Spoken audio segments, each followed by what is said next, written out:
வெறுப்பு பிரச்சாரங்களை உருவாக்கி கொண்டு இருக்கிறார்கள். அதற்காக பள்ளிக்கூடம் நடத்துகிறார்கள், அதற்காக பிரத்யோகமாக ஆசிரியர்களை பயிற்சி செய்கிறார்கள். சில நேரங்களில் இதுக்கு அரசாங்கமே உதவியும் கொடுக்கிறது, எய்டட் ஸ்கூல் என்று உதவியும் கொடுக்கிறது. குஜராத்திலே தாராளமாக அள்ளி வழங்கப்படுகிறது.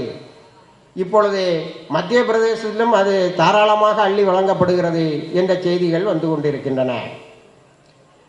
இதை ஆய்வு செய்த நேர்மையான நீதிபதிகள் எல்லாம் இந்த பிரச்சாரத்தை முஸ்லிம்களுக்கு எதிராக தொடர்ந்து செய்யப்படுகின்ற ஏறத்தாழ 125 வருடங்களாக செய்யப்படுகின்ற இந்த பிரச்சாரத்தை நிறுத்தவில்லை என்று சொன்னால் இந்தியாவில் வகுப்பு கலவரங்கள் நடத்துவதையோ இந்தியா ஒரு இந்து ராஷ்டிரமாக ஆவதையோ தடுக்க முடியாது என்று சொல்லுகிறார்கள்.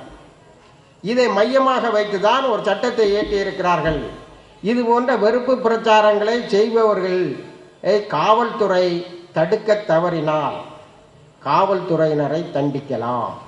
முதலா இந்தியாவில் காவல்துறையினர் தங்களுக்கு வேண்டியவர்களை பிடித்து ஜெயிலில் போட்டு பொய் கேஸ் போட்டு எத்தனை நாள் வேணாலும் வச்சுக்கிட்டு வெளியில் விடலாம்ங்கிற நிலையை மாற்றக்கூடிய ஒரு சட்டம் இது.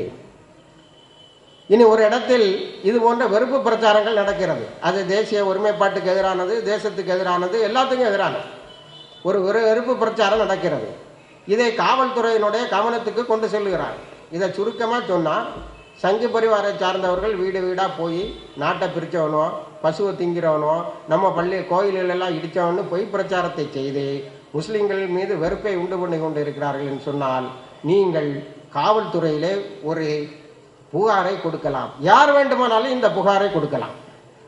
காவல்துறை நடவடிக்கை எடுக்கல சொன்னால் பிந்தின ஒரு காலத்தில் அந்த இடத்தில் ஒரு வகுப்பு கலவரம் நடந்தது என்று சொன்னால் அதில் முஸ்லீம்களோ கிறிஸ்தவர்களோ தலித்துகளோ ஜெயின் சமுதாயத்தை சார்ந்தவர்களோ கொலை செய்யப்பட்டார்கள் என்று சொன்னால் இந்த காவல்துறை அதிகாரி எந்த ப்ரமோஷனில் எந்த ஊரில் இருந்தாலும் அவரை தண்டிக்கலாம்.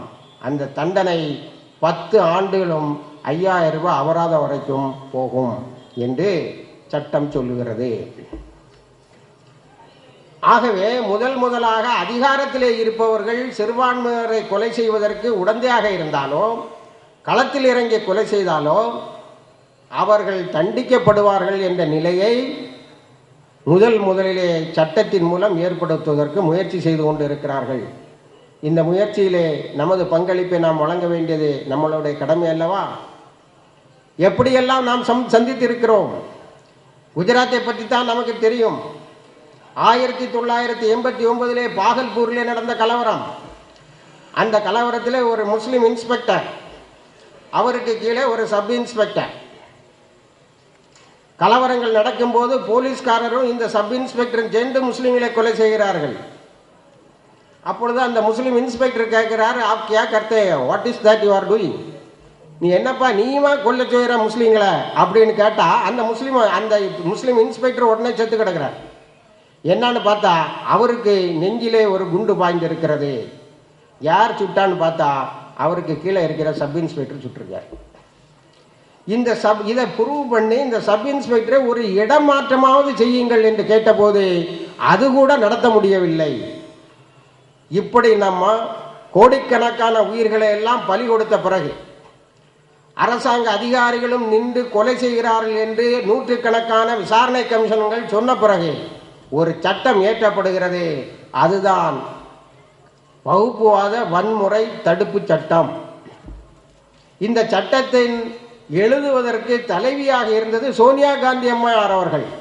சோனியா காந்தி, ஸ்டீல்டா செட்டில்வாட், ஹர்ஷ் மந்திர் போன்றவர்களெல்லாம் எழுதின சட்டம் இந்த நாட்டிலே நாடாளுமன்றத்தை சந்திக்கவே மாட்டேன் என்கிறது. சென்ற குளிர்கால தொடரிலே கொண்டு வருகிறேன் என்று சொன்னார்கள், கொண்டு வரவில்லை. ஏதோ எல்லோரும் லஞ்சம் வாங்குகிறார்கள், லஞ்சத்தை ஒழிப்பதற்கு லோக் ஆயுக்தா என்ற ஒரு சட்டத்தை கொண்டு வருகிறோம் என்று சொல்லி இதை பிரித்து விட்டு விட்டார்கள். இந்த பட்ஜெட் கூட்டத்தொடரிலே கொண்டு வருகிறோம் என்று சொன்னார்கள். ஆனால் நம்மளுடைய குடியரசுத் தலைவருடைய உரையிலேயே அதை இடம்பெறாமல் செய்து விட்டார்கள். அதனால்தான் தாருல் இஸ்லாமை சார்ந்தவர்கள் சகோதரர்களே, இந்த சட்டத்தில் இன்னும் எத்தனையோ இணைக்க வேண்டியது இருக்கிறது. முதலில் சட்டம் நாடாளுமன்றத்துக்கு வர வேண்டும், அது சட்டமாக ஆக்கப்பட வேண்டும். இதில் நமக்கு ஒரு வெற்றி இருக்கிறது. இந்த நாட்டிலே வகுப்பு கலவரங்கள் தடுக்கப்படும். முஸ்லீம்களும் கிறிஸ்தவர்களும் தலித்துகளும் அதிகாரிகளால் கொலை செய்யப்படுவதும் அந்த அதிகாரிகள் மீது எந்த நடவடிக்கை இல்லாமல் தப்பித்துக் கொள்வதும் நிறுத்தப்படும். அதனால்தான் இந்த சட்டத்தை தெரு தெருவாக எடுத்துக்கொண்டு போய் பிரச்சாரம் செய்வது என்று முடிவு செய்திருக்கிறோம். இதுவரைக்கும் எங்களை சுற்றி ஏறத்தாழ 1,00,000 பிரதிகளை நாங்கள் கொடுத்திருப்போம். இதில் நான் மட்டும் தனியாக இல்லை.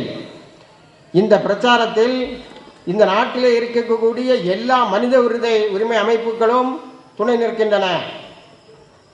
பெரிய பெரிய சட்ட மேதைகள் துணை நிற்கிறார்கள். ஓய்வு பெற்ற நீதிபதிகள் துணை நிற்கிறார்கள். ஆகவே இதை மக்களிடத்திலே ஒரு விழிப்புணர்வை ஏற்படுத்தி இந்த நாட்டினுடைய சட்டங்களின் மீது நம்பிக்கை இருக்கிறது என்று சொல்லக்கூடியவர்கள் யாராக இருந்தாலும் அவர்கள் முஸ்லிம்களாகத்தான் இருக்க வேண்டும் என்று சொல்லவில்லை. நான் உங்களிடத்திலே சொல்லிக் கொண்டிருக்கின்றேன், நியாய உள்ளம் படைத்தவர்கள் நமது சமுதாயத்துக்கு வெளியிலேயும் நிறைய இருக்கிறார்கள். அவர்கள்தான் இன்று முன்னே நின்று போராடுகின்றார்கள்.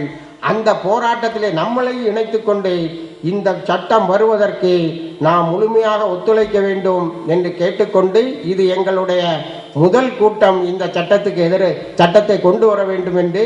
ஆனால் போன வாரம் இதே ஞாயிற்றுக்கிழமையிலே ஐஸ் ஹவுஸிலே நடந்த கூட்டம், மைனாரிட்டிஸ் ரைட்ஸ் போரம் நடத்தின கூட்டத்திலும் இதே தலைப்பைத்தான் கொடுத்திருந்தார்கள். அந்த அடிப்படையில் இது 2வது கூட்டம். இன்ஷா அல்லாஹ் தொடர்ந்து நாங்கள் இந்த விழிப்புணர்வை ஏற்படுத்த இருக்கிறோம். அதற்கு உங்களுடைய ஆதரவை தர வேண்டும், உங்களுடைய துவாக்கள் வேண்டும். இந்த சட்டத்தை நாடாளுமன்றத்திலே கொண்டு வந்து அதிகாரிகளையும் மற்றவர்களையும் கட்டுப்படுத்துவதில் நமது பங்களிப்பு இருக்க வேண்டும் என்று நீங்கள் எல்லாம் எங்களோட துணை நிற்க வேண்டும் என்று கேட்டு வாய்ப்பினை நல்கிய சகோதரர்களுக்கு நன்றி தெரிவித்து அமைகிறேன். வாஹிர் தவானா அனில் ஹம்துலில்லாஹி ரப்பில் ஆலமீன்.